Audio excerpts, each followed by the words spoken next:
پھر اللہ تعالیٰ کی ذات اس سے بھی بڑی اور عظیم ہے، وہ ہر چیز کو اپنے گھیرے میں لیے ہوئے ہے، اسے کوئی چیز اپنے گھیرے میں نہیں لے سکتی، وہ ہر چیز پر غالب ہے، اس پر کوئی چیز غالب نہیں ہے، وہ اتنا خفیہ ہے کہ مخلوق تک رسائی سے اسے کوئی چیز روک نہیں سکتی۔ بسم اللہ الرحمن الرحیم۔ السلام علیکم۔ تمام مخلوقات میں سے عرش اللہ پاک کی سب سے بڑی اور سب سے پہلی مخلوق ہے۔ اللہ تعالیٰ نے عظمت کو عرش کی صفت قرار دیا ہے، اور عرش کی لمبائی چوڑائی اس کو بنانے والا ہی جانتا ہے۔ عرش اللہ تعالیٰ کی مخلوق ہے۔ اللہ تعالیٰ نے اپنے آپ کو عرش کا پروردگار بیان کر کے اپنی تعریف بھی بیان فرمائی، فرماتے ہیں عظیم کا پروردگار ہے۔ نیز اپنی تعریف میں عرش کی ملکیت کو بھی بیان کیا کہ میں ہی اس کا مالک ہوں، اور فرمایا بلند درجوں والا اور عرش والا ہے۔ اس کی تفسیر میں ابن کثیر رحمۃ اللہ کہتے ہیں، اللہ تعالیٰ عرش عظیم کا مالک ہے جو کہ تمام مخلوقات سے بلند و بالا ہے۔ اللہ تعالیٰ نے عرش کا مقام و مرتبہ بڑھانے کے لیے اسے اپنی نسبت بھی عطا کی، اور فرمایا اللہ عرش والا اور بزرگی والا ہے۔ اللہ تعالیٰ نے اسے آسمانوں اور زمین کی تخلیقات سے پہلے پیدا کیا۔ آیت نمبر 7 میں اللہ تعالیٰ فرماتے ہیں، وہی تو ہے جس نے آسمان اور زمین کو 6 دنوں میں پیدا کیا، اور اس وقت اس کا عرش پانی پر تھا تاکہ تمہیں آزمائے کہ تم میں سے کون اچھے عمل کرتا ہے۔ آپ صلی اللہ علیہ وسلم کا فرمان ہے، اللہ تعالیٰ موجود تھا، اس سے پہلے کوئی چیز نہیں تھی، اللہ کا عرش پانی پر تھا، پھر اللہ تعالیٰ نے آسمان اور زمین کو پیدا فرمایا، اور ذکر یعنی لوح محفوظ میں اللہ تعالیٰ نے قلم کو جس وقت پیدا فرمایا اسے سب سے پہلے اسے تقدیریں لکھنے کا حکم فرمایا۔ عرش اس سے بھی پہلے پیدا ہو چکا تھا۔ رسول اللہ کا فرمان ہے، اللہ تعالیٰ نے آسمانوں اور زمین کی تخلیق سے پہلے 50,000 سال تمام مخلوقات کی تقدیریں لکھ دی تھیں۔ اس وقت اللہ کا عرش پانی پر تھا۔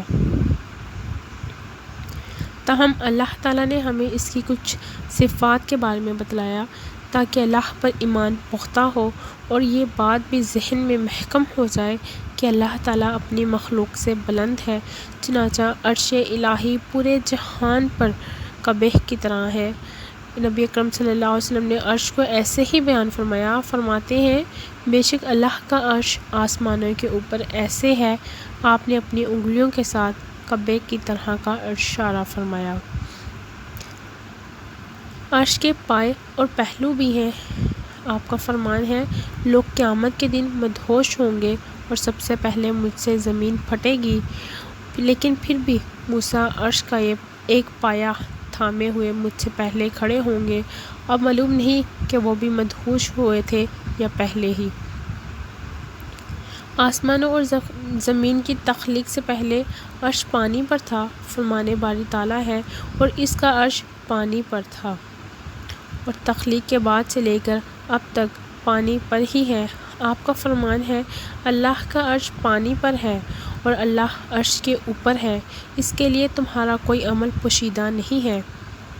عرش سب سے پہلے اعلیٰ اور بلند مخلوق ہے، وہ تمام مخلوقات کے لیے چھت بھی ہے۔ اللہ نے عرش کو اپنی خصوصی قرب دیا، اس سے بڑھ کر کوئی مخلوق اللہ کے قریب نہیں، نیز چونکہ اللہ تعالیٰ پاکیزہ ذات ہے، لہٰذا اس کے قریب بھی پاکیزہ چیز ہی ہو سکتی ہے۔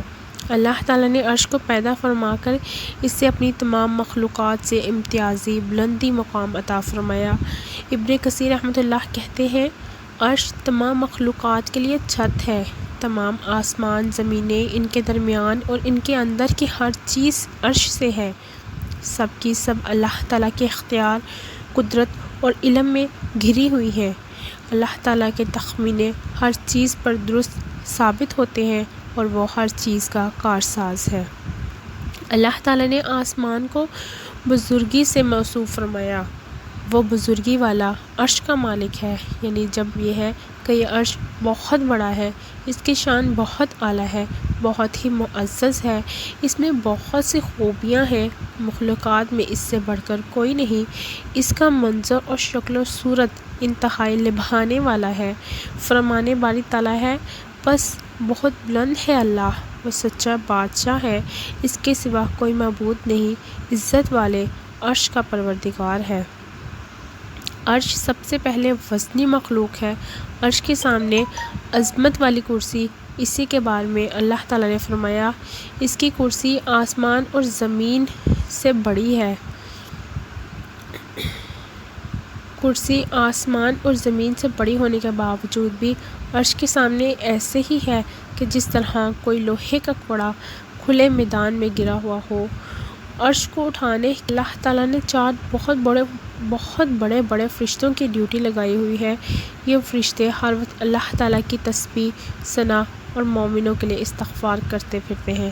فرمانے باری تعالیٰ ہے، عرش اٹھانے والے اور اس کے آس پاس کے فرشتے اپنے رب کی تسبیح حمد کے ساتھ کرتے ہیں اور اس پر ایمان رکھتے ہیں، نیز ایمان والوں کے لیے استغفار کرتے ہیں، کہتے ہیں اے ہمارے پروردگار، تو نے ہر چیز کو اپنی بخشش اور علم سے گھیر رہا ہے، بس انہیں بخش دے جو توبہ کرے اور تیری راہ کی پیروی کرے، اور تو انہیں دوزخ کے عذاب سے بچا لے۔ اللہ تعالیٰ نے اپنے معبود ہونے کے لیے عرش کا پروردگار ہونا دلیل کے طور پر پیش کیا اور فرمایا، آپ کہتے ہیں ساتوں آسمانوں اور زمینوں اور عرش عظیم کا پروردگار کون ہے؟ اللہ تعالیٰ نے توحید الوحیت بیان کر کے واضح کیا کہ وہ عرش عظیم کا رب ہے۔ چنانچہ فرمایا گیا، اللہ وہ ہے جس کے سوا کوئی حقیقی معبود نہیں، وہی عرش عظیم کا پروردگار ہے۔ جھوٹے لوگوں کے الزاموں کو مسترد کرنے کے لیے بھی بتلایا، اور عرش کا رب ان کی بیان کردہ باتوں سے جو وہ بیان کرتے ہیں۔ رسول اللہ اپنی دعاؤں میں کثرت سے وسیلہ دیتے تھے کہ اللہ عرش کا پروردگار ہے۔ عرش کی تخلیق پر اللہ کی ثنا بیان کرتے اور مصیبت کے وقت اللہ تعالیٰ کی اس صفت کا واسطہ دیتے ہوئے دعا فرماتے۔ حدیث میں ہے، رشتہ داری عرش کے ساتھ چمٹ کر کہتی ہے، جو مجھے جوڑے اللہ اسے جوڑ دے، اور جو مجھے توڑے اللہ اسے توڑ دے۔ جس وقت اللہ تعالیٰ نے مخلوقات کو مکمل کر لیا تو اللہ تعالیٰ نے ایک نوشتہ تحریر فرمایا جو اللہ کے پاس عرش پر ہے کہ میری رحمت میرے غضب پر باری ہے۔ سورج روزانہ عرش کے نیچے سجدہ ریزہ ہوتا ہے۔ آپ کا فرمان ہے، سورج جا کر عرش کے نیچے سجدہ کرتا ہے۔ اللہ تعالیٰ کا فرمان اور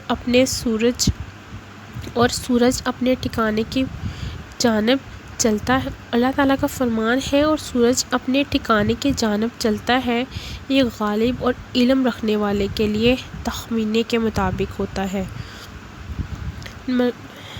رحمان کا عرش ایک عظیم صحابی کی وفات پر لرز اٹھا تھا، جن کو اسلام کیے ہوئے ابھی صرف 6 سال ہی گزرے تھے، تاہم ان کی قوم کے تمام افراد ان کے ہاتھ پر اسلام قبول کر چکے تھے۔ جس وقت وہ فوت ہوئے تو ان کی عمر صرف 37 برس تھی۔ آپ کا فرمان ہے، امام ذہبی رحمۃ اللہ کہتے ہیں، یہ حدیث متواتر ہے اور میں یہ گواہی دیتا ہوں کہ یہ نبی کا فرمان ہے۔ کل مخلوقات کے فنا ہو جانے پر اللہ تعالیٰ نے عرش کو ایک خصوصیت بخشی ہے کہ وہ باقی ہی رہے گا، چنانچہ عرش ان مخلوقات میں شامل نہیں ہے جنہیں قیامت کے دن مٹھی میں لیا جائے گا یا لپیٹ دیا جائے گا۔ نیز اہل سنت کا اتفاق ہے کہ عرش فنا نہیں ہوگا۔ عرش اللہ تعالیٰ کی ان مخلوقات میں شامل نہیں ہے جو 6 دن میں پیدا کی گئی۔ اللہ تعالیٰ عرش کو شق نہیں فرمائیں گے اور نہ ہی اسے ختم کریں گے۔ مشہور احادیث میں قرآن مجید کی طرح اس بات کو واضح کرتی ہے کہ عرش باقی رہے گا۔ آخرت کے دن عرش کو 8 فرشتے اٹھائے ہوئے ہوں گے۔ اللہ تعالیٰ مخلوقات کے مابین فیصلے کے لیے آئیں گے۔ فرمانے باری تعالیٰ ہوگا، اور تیرے رب کے عرش کو اس دن 8 فرشتے اپنے اوپر اٹھائے ہوئے ہوں گے۔ جس وقت لوگ انبیاء کرام سے شفاعت طلب کریں گے تو تمام انبیاء کرام قیامت کی سختی اور ہولناکی کی وجہ سے شفاعت کرنے سے معذرت کر لیں گے، تو پھر لوگ سید الخلق ہمارے نبی کے پاس پہنچیں گے۔ اس بارے میں نبی کا فرمان ہے، وہ میرے پاس آئیں گے، پھر میں عرش کے نیچے سجدہ ریزہ ہو جاؤں گا۔ پھر کہا جائے گا، محمد سر اٹھائیے، شفاعت کریں، آپ کی شفاعت قبول کی جائے گی۔ مانگے آپ کو دیا جائے گا۔ جس وقت محشر میں لوگوں کی تکالیف بڑھ جائیں گی، سورج سر کے 1 میل کے قریب آ جائے گا، تو اللہ تعالیٰ اپنے چنیدہ بندوں کو اپنے عرش کا سایہ نصیب فرمائیں گے۔ آپ صلی اللہ علیہ وسلم کا فرمان ہے، 7 قسم کے افراد کو اللہ تعالیٰ کا یہ سایہ نصیب فرمائیں گے جس دن اس کے سائے کے علاوہ کوئی سایہ نہیں ہوگا۔ عادل، نمبر 1 عادل حکمران، نمبر 2 اپنے پروردگار کی عبادت میں پروان چڑھنے والا نوجوان، نمبر 3 ایسا آدمی جس کا دل مسجد سے جڑا ہوا ہو، نمبر 4 2 ایسے آدمی جو اللہ کے لیے آپس میں محبت کرتے ہوں، اسی پر ملے اور جدا ہوتے ہوں، 5 ایسا آدمی جس سے جمال والی خاتون بدکاری کا مطالبہ کرے اور وہ کہہ دے کہ میں اللہ سے ڈرتا ہوں، نمبر 6 ایسا شخص جو صدقہ کرتے ہوئے اتنا خفیہ انداز اپنائے کہ بائیں ہاتھ کو بھی علم نہ ہو کہ دائیں ہاتھ نے کیا خرچ کیا، نمبر 7 ایسا شخص جو تنہائی میں اللہ کو یاد کرے تو اس کی آنکھیں نم ہو جائیں۔ ایک اور حدیث میں ہے کہ اللہ کے لیے محبت کرنے والا اللہ کے عرش کے سائے کے تلے ہوگا۔ جنت کے مختلف درجے ہیں، ان میں سب سے اعلیٰ جنت الفردوس ہے اور اس کی چھت رحمان کا عرش ہے۔ آپ کا فرمان ہے، جب بھی اللہ سے مانگو تو جنت الفردوس مانگو، کیونکہ یہ سب سے بہترین اور بلند ترین جنت ہے، اسی میں سے جنت کی نہریں پھوٹتی ہیں اور اس کے اوپر رحمان کا عرش ہے۔ ان تمام تر تفصیلات کے بعد مسلمانوں، اگر اللہ کا عرش اتنا عظیم ہے تو پھر اللہ تعالیٰ کی ذات اس سے بھی بڑی اور عظیم ہے۔ وہ ہر چیز کو اپنے گھیرے میں لیے ہوئے ہے، اسے کوئی چیز اپنے گھیرے میں نہیں لے سکتی۔ وہ ہر چیز پر غالب ہے، اس پر کوئی چیز غالب نہیں ہے۔ وہ اتنا خفیہ ہے کہ مخلوق تک رسائی سے اسے کوئی چیز روک نہیں سکتی۔ مخلوق کی شان اصل میں اللہ تعالیٰ کی عظمت اور کبریائی کی دلیل ہے۔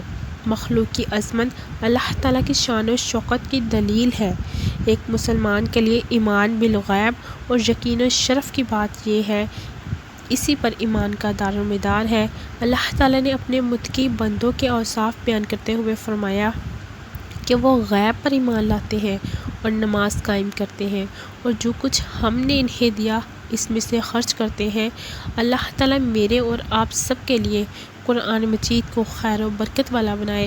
مجھے اور آپ سب کو ذکر حکیم کی آیات سے مستفید ہونے کی توفیق۔ اپنے گناہوں کی بخشش مانگو، بے شک وہی بخشنے والا اور نہایت رحم کرنے والا ہے۔